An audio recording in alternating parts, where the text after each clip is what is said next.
Gentlemen, welcome back after lunch. We are with Kendra Burns and a teacher with social media. Let her take it over now. Hi everyone, thanks for being here. Thanks for being interested in social media. It's been quite the ride to learn, analyze, research, and figure out how to use 4 platforms at one time. So I'll give you some tips, tricks, and ways to go about social media today. So welcome. Embrace social media and you will win. Learn.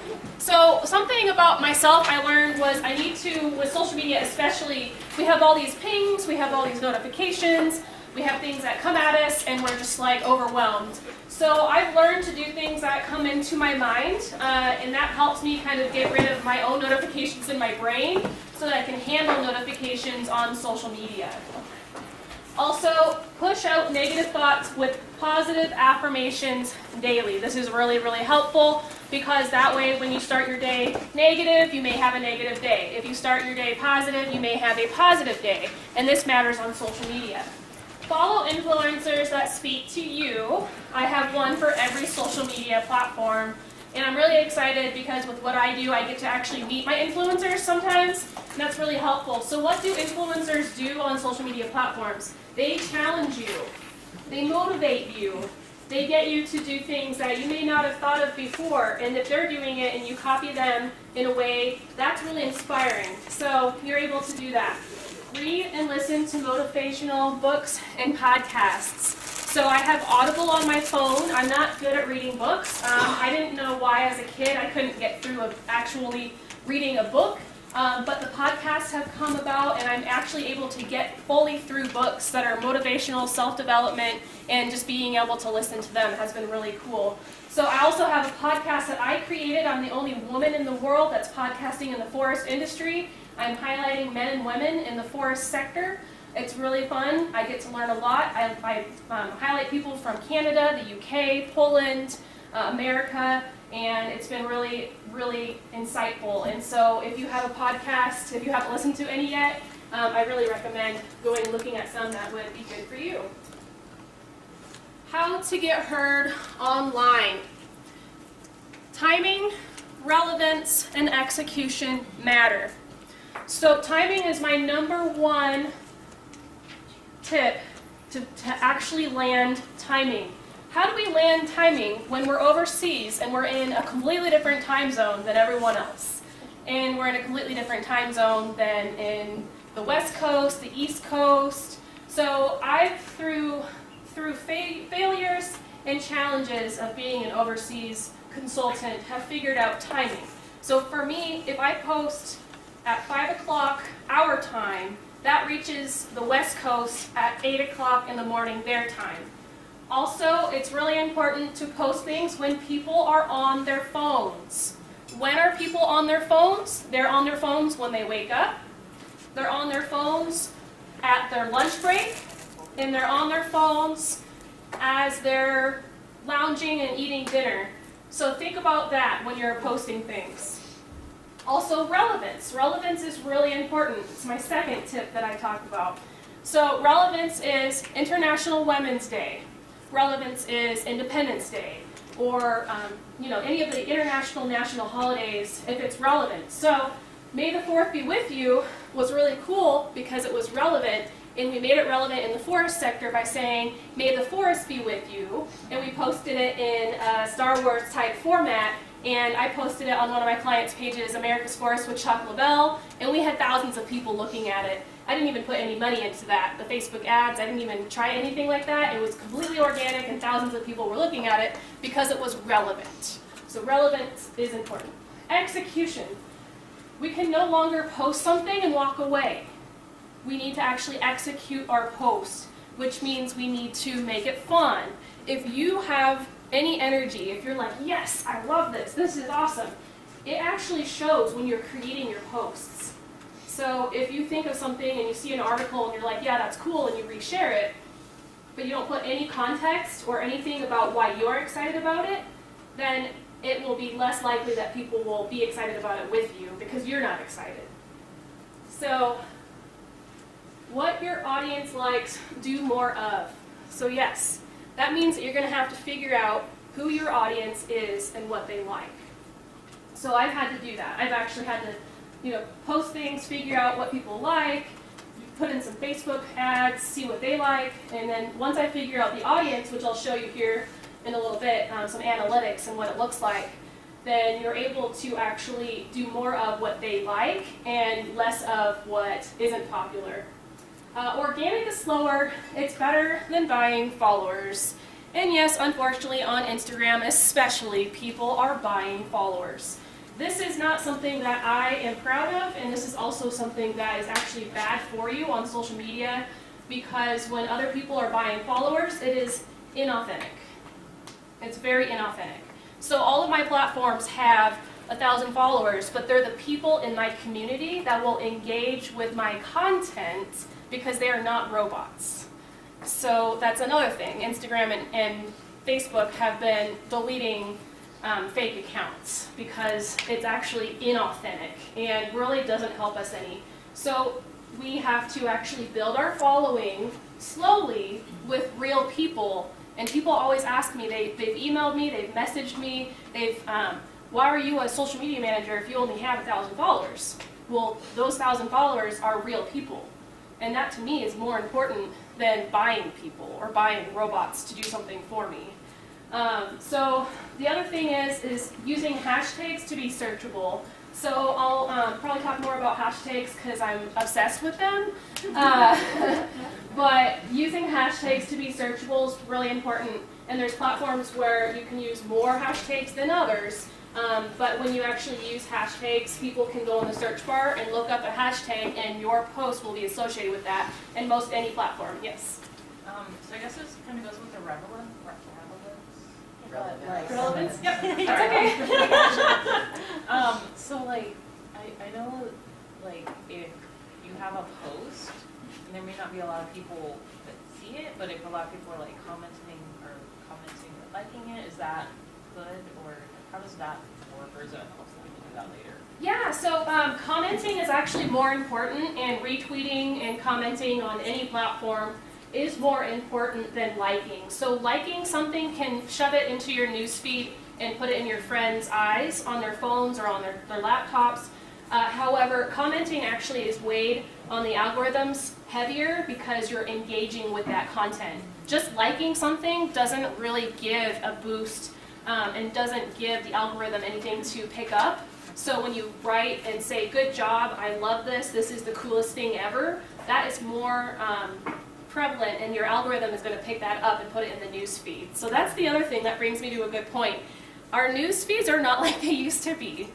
They have figured out how to create algorithms, and the only platform that I know of that is not using one or is the most organic right now is LinkedIn, and I teach that class tomorrow.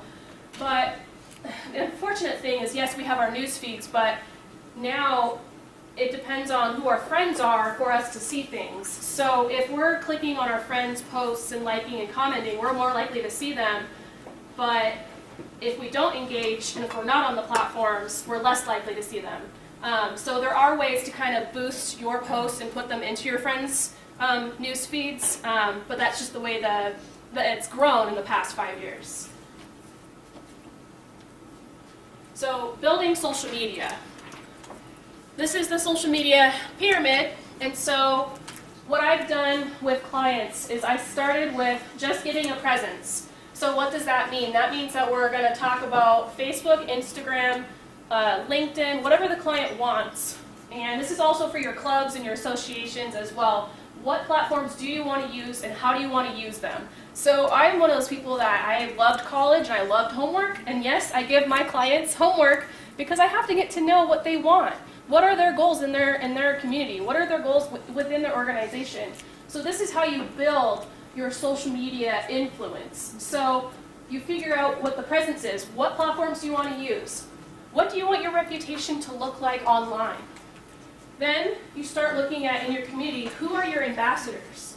So when I was doing this in the forest sector, I looked at foresters who had been doing it for 50 years. They knew what they were doing. And then I was also looking at foresters who had just gotten into the field, and now I'm actually having them on my podcast, and it's just amazing to hear their stories because they are ambassadors of the sector. So in your organization, figure out who your ambassadors are and have them be a part of your online community.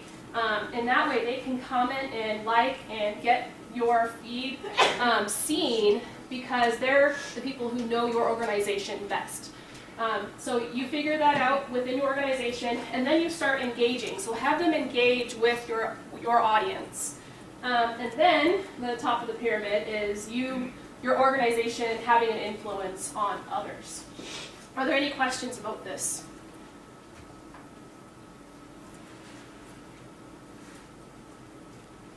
Okay, so let's talk about Instagram. So I typed in, just because I was curious, hashtag RISA, because I'm in the RISA Association of Ramstein. Yes, you are. Yeah, girl. So I was like, let's see what happens. So this is why I'm not a fan of acronyms on social media. Because what popped up? A llama, a temple, astronaut, and some other photos.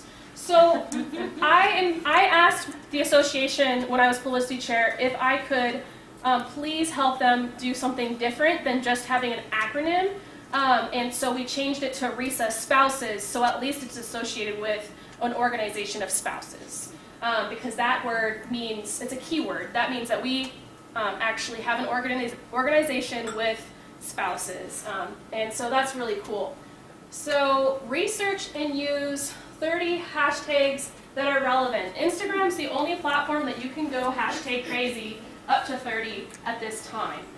So the thing that I do when I first bring someone on into my consulting is that I actually look up hashtags that are kind of in the middle. So you have now, it's progressed. I used to research in 2015 when hashtags were just starting, but now there's the word travel has millions and millions of tags.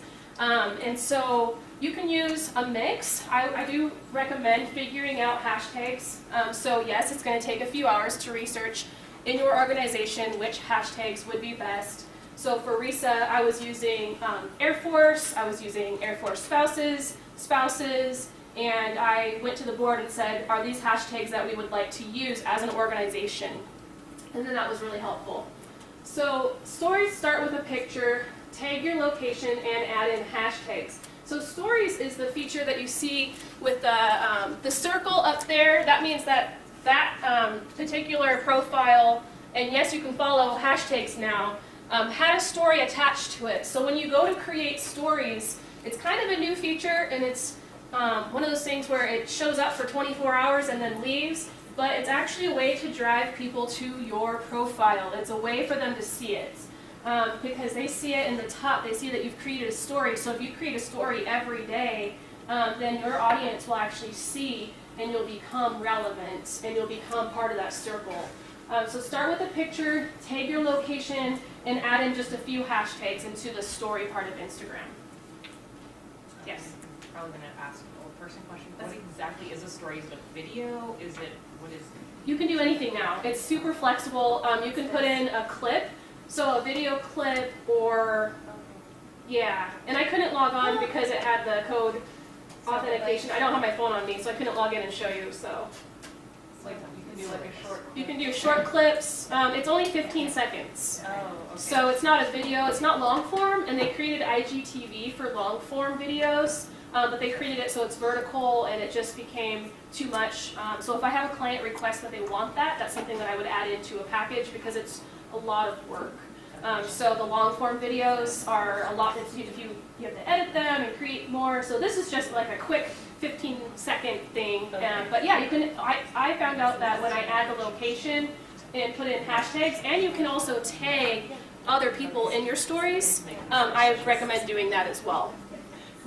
So follow hashtags and people, and you can follow RISA, but also follow RISA spouses, that's our organization. Engage your audience with comments and questions. So within your Instagram posts, it's actually really cool to have short form, so a few sentences with a question added into it, so that way people will more likely want to comment. There's a lot of people out there who, even if I know the answer, it's really cool to ask a question because my answer might be different than someone else's.